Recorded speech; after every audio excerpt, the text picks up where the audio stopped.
Siyam na bombang gikan subuot sa panahon kan World War II na recover sa sarong junk shop sa banwanin San Fernando, Camarines Sur. Uyan report ni Jessica Kalinog. Na-recover sa sarong junk shop sa banwaan in San Fernando, Camarines Sur ang siyam na pedaso nin lumang bomba sa isinagibong regular inspection kan mga otoridad sa mga siring na establishmento. Nakuha sa lugar ang sarong 60mm, tulong M67, asin ang 5 pedaso, pig-identifikar na M55 bomb. Sigun ki Police Lieutenant Anthony Buesa kan San Fernando MPS, luma na subuot ang mga bomba asin gikan pa subuot kan panahon kan World War II.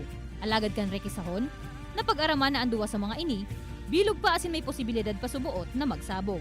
Although sabi mo itong matakla na nga ni, pero ang lawag po kayan, so itong kayan TNT, bilog pa, so delikado pa po ito.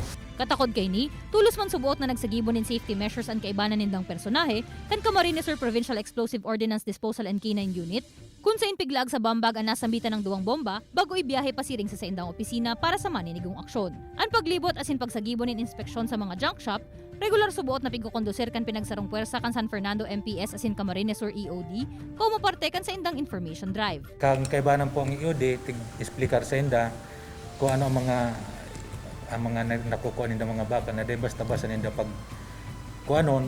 Mientras tanto, nagsayuman ng maghampang sa kamera ang may sadiri kan junk shop.